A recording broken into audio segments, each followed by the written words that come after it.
You don't have to necessarily have done anything wrong for things to get completely out of control.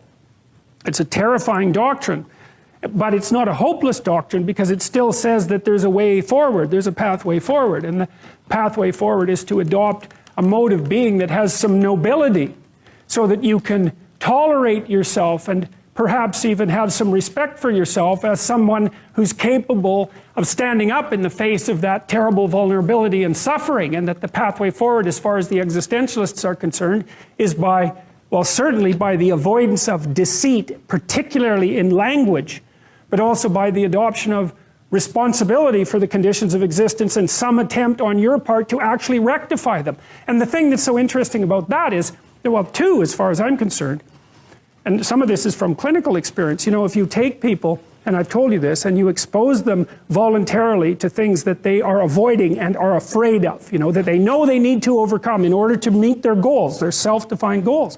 If you can teach people to stand up in the face of the things they're afraid of, they get stronger.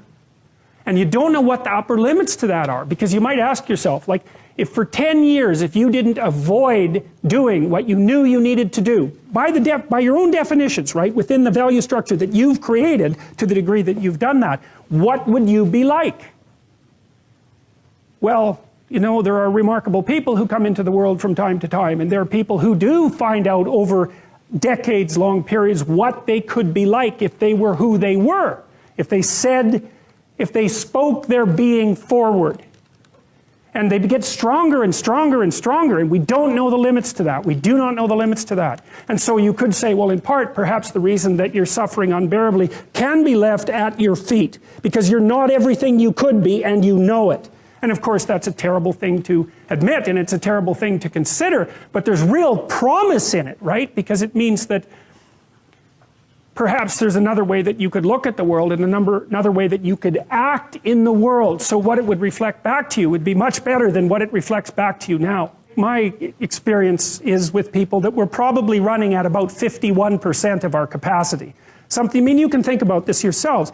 I often ask undergraduates how many hours a day you waste, or how many hours a week you waste, and the classic answer is something like 4 to 6 hours a day. You know, inefficient studying, watching things on YouTube that not only do you not want to watch, that you don't even care about, that make you feel horrible about watching after you're done. That's probably 4 hours right there. You know, you think, well, that's 25 hours a week, it's 100 hours a month, that's 2.5 full work weeks, it's half a year of work weeks per year. And if your time is worth $20 an hour, which is a radical underestimate, it's probably more like 50 if you think about it in terms of deferred wages. If you're wasting 20 hours a week, you're wasting $50,000 a year. And you are doing that right now. And it's because you're young, wasting $50,000 a year is a way bigger catastrophe than it would be for me to waste it, because I'm not going to last nearly as long. And so if your life isn't everything it could be, you could ask yourself, well, what would happen if you just stopped wasting the opportunities that are in front of you? You'd be, who knows how much more efficient? 10 times more efficient, 20 times more efficient. That's the Pareto distribution. You have no idea how efficient people get. It's it's off the charts. Well, and if we all got our act together collectively and stopped making things worse, because that's another thing people do all the time, not only do they not do what they should to make things better, they actively attempt to make things worse because they're spiteful or resentful or arrogant or deceitful or homicidal or genocidal, or all of those things all bundled together in an absolutely pathological package. If people stopped really, really trying just to make things worse, we have no idea how much better they would get just because of that.